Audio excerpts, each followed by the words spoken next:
So how in the world do you take a nasty, toxic, stinking pond and turn it into a beautiful, thriving natural paradise? I know, it sounds like some kind of magic trick, but the story of Fish Fry Lake up in Montana, well, it shows us it's not magic at all. It's actually a brilliant mix of science, some really clever innovation, and a total shift in how we think about pollution in the first place.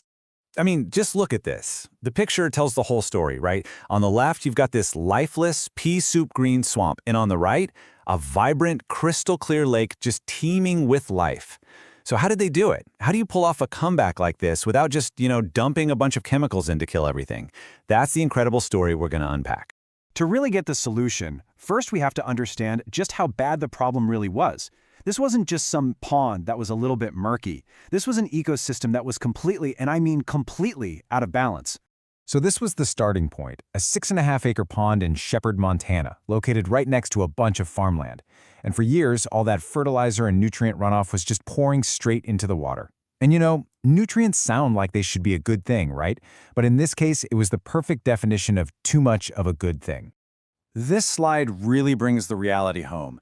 People who were there described it as pea soup green. They called it a mosquito factory.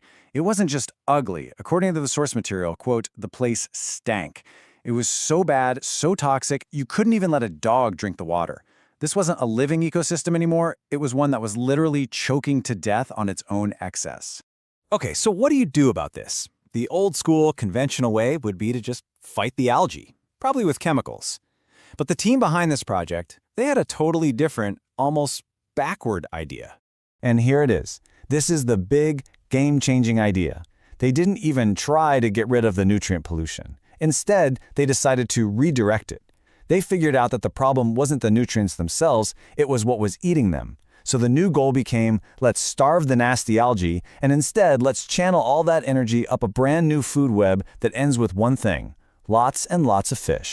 This whole approach actually has a name. It's called ecological engineering, and it's all about working with nature's own systems, not declaring war on them. So instead of a chemical battle, you basically become a biological architect, designing a system that cleans itself and, in the end, creates something valuable for both the wildlife and for us. So that's the big idea, right? But how do they actually pull it off? Well, it took a very specific set of tools and a super clear 3-step plan. First, they had to give this new ecosystem a solid foundation to build on. So they dug the pond out, making it way deeper, down to 28 feet. Then came the really cool innovation. They installed these amazing floating islands called BioHavens. And finally, the move that changed everything. They started pumping oxygen into the deepest parts of the water. And this initial work, it was no joke. Making the pond deeper created a much more stable home for life. You get colder water down at the bottom, which is way less likely to have those wild temperature swings that algae just love.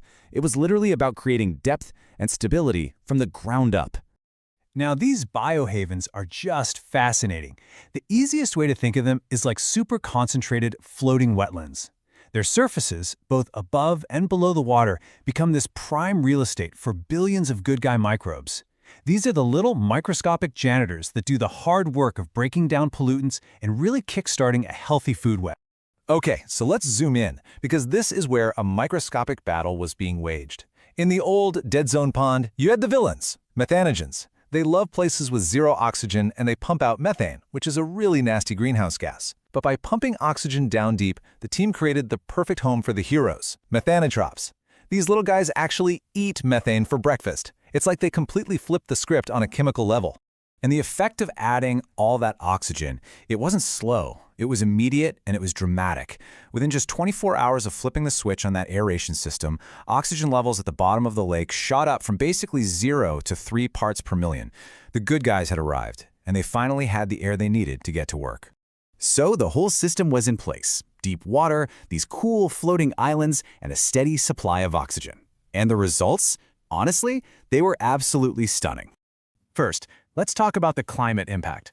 By helping those methane-eating microbes take over, this new system slashed the lake's methane production by a staggering 90%. So this wasn't just about cleaning up a local pond anymore. This was actively fighting climate change. And remember, the whole master plan was to channel those nutrients into fish. Well, this chart shows you the payoff. In just 1 year, they were able to harvest 1,400 pounds of fish from the lake. And guess what?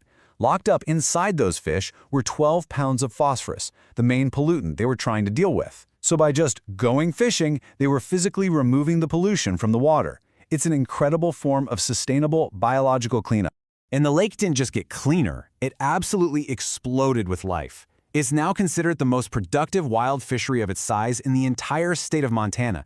And get this, to put that in perspective, at one fishing event, 10 kids caught over 670 fish in just 4 hours. The water is so healthy now, it supports all kinds of species, even really sensitive ones like freshwater sponges. That's a huge deal. So this is so much more than just a feel-good story about one lake in Montana. It's a really powerful case study that offers a kind of blueprint with massive implications for all of us. This is what success looks like. You're seeing project leader Bruce Kanye just enjoying the amazing healthy ecosystem that he helped bring back to life. It's just solid proof that we can restore our waterways and we can turn these polluted liabilities into beautiful, productive assets. And you know, it's not just us saying it, experts totally agree. A retired director from the Bureau of Land Management actually called this a potential model for polluted urban lakes all across the country. This isn't just a one-off experiment, it's a scalable blueprint that could be used everywhere. Really, the most important thing to take away from all this is that the project didn't just solve a problem, it completely transformed it. That nutrient pollution that was killing the pond became the fuel for a world-class fishery.